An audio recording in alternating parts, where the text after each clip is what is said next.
तो मूवी के शुरू में हम एक वायरस के बारे में जानते हैं जिसका नाम रेड वायरस रखा गया है। वो दुनिया में तेजी से फैल रहा है और लोगों को इन्फेक्टेड कर रहा है। जो कोई इस वायरस से इन्फेक्टेड हो जाए उसकी एक आंख रेड हो जाती है, इसीलिए इस वायरस का नाम रेड वायरस है। ये वायरस काफी खतरनाक है। जिसमें ये वायरस फैल रहा है उसकी बॉडी काफी अजीब होती जाती है, यानी कि उसमें इंटरनल चेंजेस आने लगते हैं। इंसान को ज्यादा गुस्सा आता है, वो स्ट्रेस में चला जाता है और पागलों की तरह बिहेव करता है। उसका खुद पे कंट्रोल ही नहीं रहता। अब जिस जगह ये वायरस फैल रहा था वहाँ के लोग काफी पागल होते जा रहे थे, जिसकी वजह से उनकी सराउंडिंग को भी उनसे खतरा था। तो गवर्नमेंट उस जगह को सील कर देती है और आहिस्ता आहिस्ता करके उस वायरस पे काबू पाने की कोशिश करती है। लेकिन अभी भी पूरी तरह से ये वायरस खत्म नहीं हुआ था। जिस आदमी को ये वायरस लग जाता वो बहुत ज्यादा क्रूअल और बुरा इंसान बन जाता। वो दूसरे लोगों को मारने लगता। उसका हर वक्त यही दिल चाहता कि वो लोगों को मारे, हर तरफ तबाही मचाए। अब यहाँ से मूवी की रियल स्टोरी स्टार्ट होती है। हमें एक ऐसा आदमी दिखाया जाता है जिस पर वायरस ने पूरा कंट्रोल कर लिया था और उस वायरस ने उस आदमी से एक मर्डर भी करवा दिया। अब उस आदमी का केस कोर्ट तक जाता है।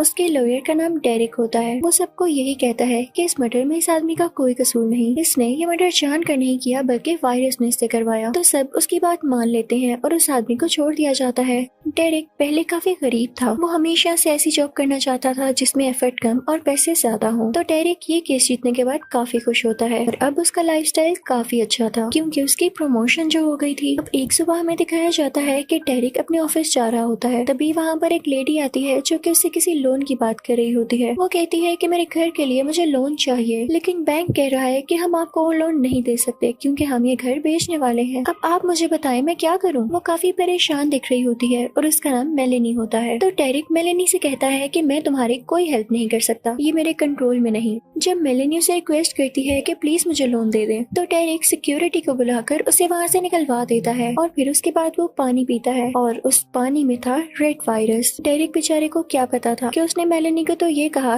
कि मेरा इस पर कंट्रोल नहीं कि मैं आपको लोन दूं, लेकिन वो अब सच में हर कंट्रोल खोने वाला था। तभी डेरिक को एक और न्यूज मिलती है। उसे बताया जाता है कि कंपनी के कुछ केसेस में खराबी हुई है और डेरिक को इस चीज का रिस्पॉन्सिबल कहा जाता है। डेरिक काफी हैरान होता है और कहता है कि मेरा उस कंपनी से कोई लेना देना है ही नहीं, तो मुझे क्यों रिस्पॉन्सिबल ठहराया जा रहा है। इनफैक्ट उस कंपनी का बॉस अच्छा आदमी नहीं था और उसकी पर्सनल असिस्टेंट भी। डेरिक पर जो ब्लेम आया वो उस कंपनी के ओनर की पर्सनल असिस्टेंट नहीं लगाया था। डेरिक को ये बात बहुत बुरी लगती है। वो फौरन से उस लड़की से मिलने जाता है। उसके छोटे बाल होते हैं। वो उससे कहता है कि तुम्हें जरा शर्म नहीं आई ब्लेम लगाते हुए। तो वो लड़की उसकी बातों को सीरियस ही नहीं लेती क्योंकि दुनिया में आज भी ऐसे लोग हैं जो कि अपनी गलती मानते ही नहीं, बड़ी सफाई से दूसरों पर ब्लेम लगाते रहते हैं। वो असिस्टेंट डेरिक से कहती है कि तुम्हें मेरे बॉस से ही मिलना होगा, वो तुम्हें बुला रहे हैं, यानी उस कंपनी का ओनर। अब डेरिक और ये असिस्टेंट एलिवेटर में बॉस के फ्लोर तक जाते हैं, लेकिन वहाँ तक जाने के लिए एक की कार्ड की जरूरत होती है जो कि सिर्फ बॉस के असिस्टेंट के पास होता है। ये लोग उस असिस्टेंट के बॉस के पास जाते हैं। अब वो बॉस डेरिक को बहुत बुरा भला कहने लगता है। वो डेरिक की किसी बात पर यकीन ही नहीं कर रहा था क्योंकि जो उसकी असिस्टेंट ने उसे बताया उसे वही ठीक लग रहा था। जब ये बात डेरिक के हेड को पता चलती है तो डेरिक को जॉब से निकाल दिया जाता है। अब डेरिक काफी लोगों से हेल्प मांगता है कि मेरी कोई गलती नहीं है, मेरी हेल्प करो, लेकिन कोई भी उसकी मदद नहीं करता। वो कुछ सीनियर लोगों से भी मदद मांगता है, लेकिन वो भी कहते हैं कि इसमें कंपनी की कोई गलती नहीं, इसके लिए रिस्पॉन्सिबल तुम ही हो। और इस तरह से डेरिक को हमेशा के लिए जॉब से निकाल दिया जाता है, यानी जिस कंपनी में वो जॉब कर रहा था वहाँ पे वो दोबारा कभी जॉब नहीं कर पाएगा। तभी डेरिक के पास एक आदमी आता है और कहता है कि सब कह रहे हैं कि तुम्हारी गलती है, तो तुम अपनी गलती मान क्यों नहीं लेते? तो डेरिक कहता है जिस काम का मुझे पता ही नहीं मैं क्यों कहूँ कि मैंने वो किया। तो वो आदमी से कहता है कि देख लो, अगर तुमने मान लिया तो ये लोग तुम्हें पैसे भी देंगे और अगर तुम ना माने तो ये तुम्हें धक्के देके कंपनी से बाहर निकाल देंगे।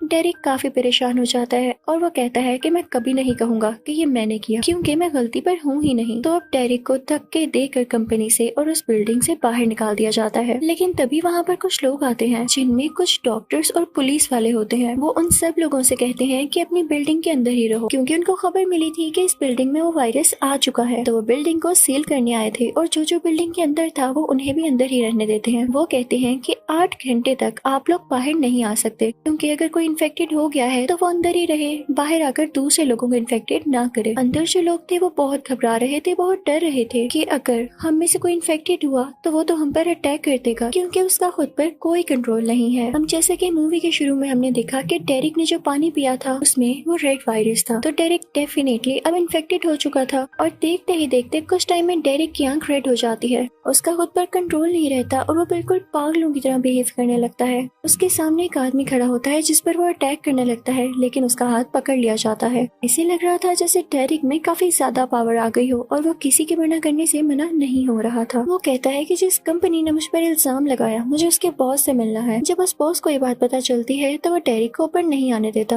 बल्कि वो उसे बेसमेंट में बंद करवा देता है, जहाँ पर वो अपना एक आदमी भी छोड़ देता है। अब उस बॉस के दोस्त डेरिक को मारने लगते हैं, वो उसे काफी जख्मी कर देते हैं, लेकिन तभी डेरिक का दोस्त उसे बचाने के लिए आता है, लेकिन वो आदमी उसे मार डालते हैं, यानी डेरिक के दोस्त को। डेरिक काफी उदास हो जाता है और चिल्लाने लगता है, क्योंकि वो उसका काफी अच्छा दोस्त था और उस बेचारे की तो फैमिली भी थी। अब जब ये बात बाहर फैलती है तो उस कंपनी का बॉस कहता है कि इसे तो वायरस ने मरवाया है, इसमें हमारी कोई गलती नहीं। डेरिक को बहुत गुस्सा आता है, वो उससे कहता है कि तुम बहुत बुरे इंसान हो। डेरिक चाहता था कि उसको जान से मार डाले, लेकिन उसको एक कमरे में लॉक किया गया था, वो काफी जख्मी था। तभी वो नोटिस करता है कि उस कमरे में मेलेनी भी है, वही लड़की जो उससे लोन लेने आई थी। वो उससे पूछता है कि तुम यहाँ क्या कर रही हो, तो वो कहती है कि मुझे भी इस बिल्डिंग में सील कर दिया गया और मुझे भी बाहर नहीं जाने दिया। मेलेनी डेरिक को मारने लगती है, तो डेरिक कहता है कि अगर मैंने तुम्हें लोन नहीं दिया तो इसमें मेरी गलती नहीं थी, मुझे पीछे से कंपनी की तरफ से ऑर्डर्स आते हैं। तुम्हारा घर जो सेल करना चाहता है वो एक फीमेल हेड है। अब तुम मुझे मारना छोड़ो और पहले गौर से मेरी बात सुनो। मुझे भी यहाँ एक हेड से मसला है, क्या हम यहाँ एक दूसरे से लड़ने की जगह उन दोनों का काम तमाम कर सकते हैं? इस वक्त ये बिल्डिंग सील है,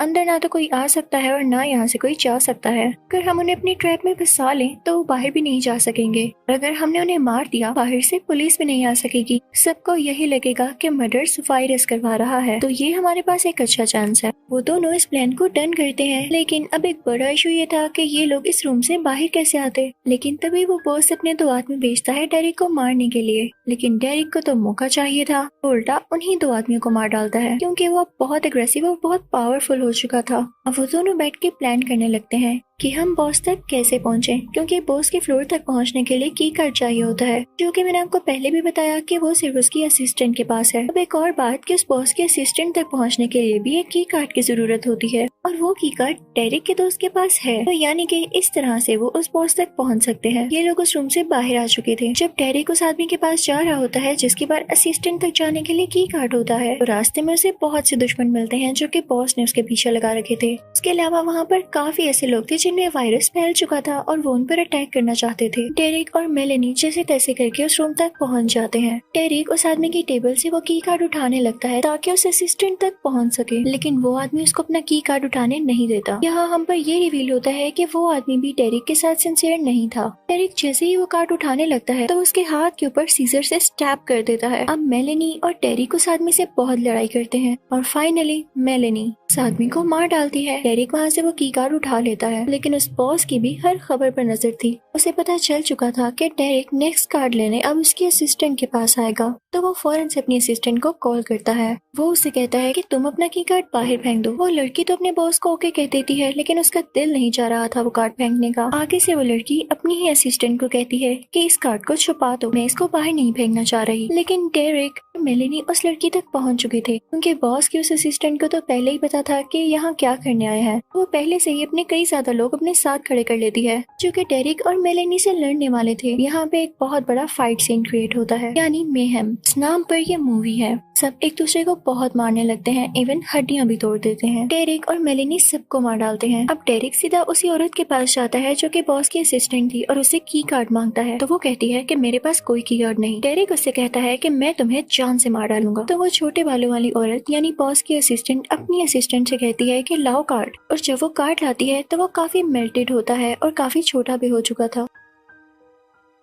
जूनियर असिस्टेंट अपनी सीनियर असिस्टेंट को बताती है कि मैंने इसे माइक्रोवेव में पिघला दिया। तो छोटे बालों वाली औरत अपनी असिस्टेंट से पूछती है कि ऐसा तुमने क्यों किया। तो वो जूनियर असिस्टेंट उसे बताती है कि असल में बॉस ने मुझसे पहले ही बात कर ली थी, उनको तुम पर यकीन नहीं था कि तुम कार्ड फेंकोगी, तो उन्होंने मुझे ऑर्डर दिया था कि मैं इस कार्ड को माइक्रोवेव कर दूं, और असल में मैं सीनियर असिस्टेंट हूँ और तुम जूनियर। और ये कह के वो उस छोटे बालों वाली औरत को मार डालती है। यानी बेशक यहाँ पे वो असिस्टेंट मारी गई, लेकिन डेरिक और मेलेनी के हाथ वो कार्ड नहीं आया था, इसलिए वो उस बॉस तक नहीं जा सकते थे। तो डेरिक और मेलेनी एक साथ बैठे होते हैं और डेरिक के हाथ में कुछ डॉक्यूमेंट्स होते हैं। वो मेलेनी से कहता है कि तुम्हें अपने घर के लिए कुछ लोन चाहिए ना, अगर इन डॉक्यूमेंट्स पर कोई हेड साइन कर दे तो तुम्हारा ये मसला हल हो सकता है, यानी तुम्हें लोन मिल सकता है। फिर डेरिक और मेलेनी एक प्लान बनाते हैं। वो कहते हैं कि हम उस फीमेल हेड के कंप्यूटर से सारा डाटा हैक कर लेंगे, फिर उसे ब्लैकमेल करेंगे कि वो अपने की कार्ड के साथ नीचे आए, क्योंकि बॉस तक जाने के लिए दूसरा की कार्ड भी था जो किसी फीमेल हेड के पास था। अब वो लोग इस प्लान को फॉलो करते हुए इस कंपनी के टेक्नीशियन के पास जाते हैं। वो डेरिक का साथ ही होता है, तो वो उस फीमेल हेड के कंप्यूटर का सारा डाटा अपने पास कॉपी कर लेता है और उसके कंप्यूटर से इरेज कर देता है। फिर उसके बाद डेरिक फीमेल हेड से वही कहता है कि अपने की कार्ड के साथ नीचे आओ, और फीमेल हेड को ऐसा करना पड़ता है क्योंकि वो डाटा बहुत जरूरी था। अगर वो लॉस हो जाता तो उन्हें कई ज्यादा बिलियंस का लॉस हो सकता था। वो फीमेल हेड डेरिक और मेलेनी के सामने बैठी होती है,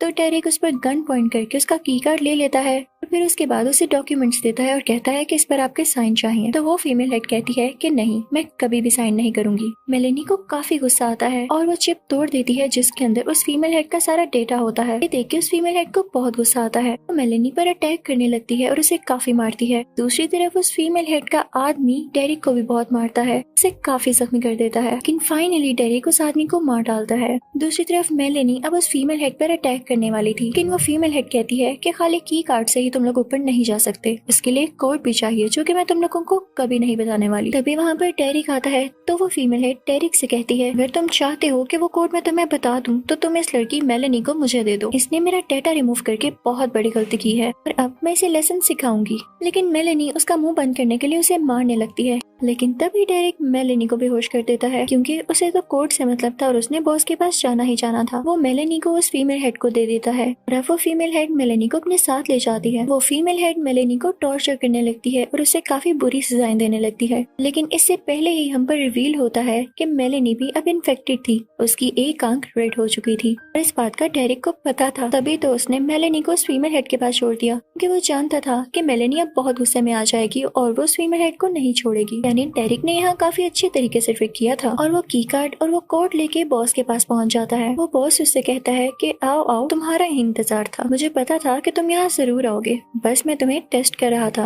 अब जैसा कि तुम यहाँ पर आ चुके हो तो मैं तुम्हें एक ऑफर करता हूँ जो कि बहुत लाजवाब है, बहुत बड़ी ऑफर है। अगर तुम्हें मेरे साथ पार्टनरशिप चाहिए और मेरी कंपनी में मेरा पार्टनर बनना है तो हाँ कह दो, मैं तुम्हें बहुत पैसा दे सकता हूँ, तुम बहुत ज्यादा रिच हो सकते हो। यानी यहाँ पर बॉस डेरिक को इतना ज्यादा पैसा ऑफर कर रहा था कि अगर डेरिक की जगह कोई भी होता तो आंखें बंद करके हाँ कह देता, लेकिन डेरिक काफी सोचने के बाद उसे ना कह देता है क्योंकि वो यहाँ इसलिए नहीं आया था, वो तो अपना बदला लेने आया था। तो बॉस कहता है कि अच्छा तुमने मेरी ऑफर को मना किया तो फिर मेरे पास एक आखिरी ऑप्शन ही बची है, हम दोनों फाइट करेंगे, यानी मेहम, बहुत बड़ी फाइट जिसमें किसी की जान भी जा सकती है। अब इन दोनों की लड़ाई स्टार्ट होती है। बॉस डेरिक को बहुत मारता है लेकिन बाद में डेरिक बॉस का बुरा हाल कर देता है। वो दोनों बहुत बुरी तरह लड़ते हैं, दूसरे को पंचेस मारते हैं और डेरिक तो बॉस की हड्डियां तक तोड़ देता है। उसके बाद वो पास खड़े लोगों से पूछता है कि बताओ इस मेहम में कौन जीता। अब क्योंकि बॉस की हालत काफी खराब थी वो उठ भी नहीं सकता था, ऑब्वियसली सबको यही कहना पड़ता है कि डेरिक तुम जीते हो, क्योंकि अगर वो बॉस का नाम ना भी लेते तो बॉस अब उनका कुछ नहीं बिगाड़ सकता था क्योंकि वो बहुत बुरी तरह से जख्मी था। तो डेरिक उसको उठाकर नीचे फेंक देता है। अब डेरिक सबसे गुस्से से बोलने लगता है कि तुम्हारे बॉस को तो मैंने मार दिया और तुम लोगों को भी मार सकता हूँ, और अगर मैं इस कंपनी का बॉस बनूं तो क्या किसी को कोई मसला होगा। तो सब लोग चुप रहते हैं क्योंकि वो डेरिक की फाइट देख के काफी डर गए थे और उन्हें अपनी जान प्यारी थी। अब यहाँ पर डेरिक खुद को इस कंपनी का बॉस बना लेता है, यानी सबसे अपर पोजीशन पर होता है वो इस वक्त। वो मेलेनी के डॉक्यूमेंट्स लेता है जिस पर साइन होते ही उसे लोन मिलने वाला था। डेरिक उस पर साइन कर देता है, यानी अब मेलेनी जो चाहती थी वैसा हो जाएगा। ऐसा करते ही वो रिजाइन दे देता है, यानी अब उसका काम भी पूरा हो चुका था और मेलेनी का भी। उसने अपना बदला ले लिया था और मेलेनी को भी लोन मिल चुका था। फिर उसके बाद वो नीचे आता है। डेरिक मेलेनी का हाथ पकड़ता है और इस बिल्डिंग से बाहर आ जाता है। अब वो लोग कहते हैं कि बेशक हमें ये वायरस है लेकिन हमें इसको कंट्रोल करना आ गया है, हमने इस वायरस का अच्छा यूज किया बुरे लोगों को मारकर। इसी के साथ ये मूवी यही एंड हो जाती है। Thank you for watching.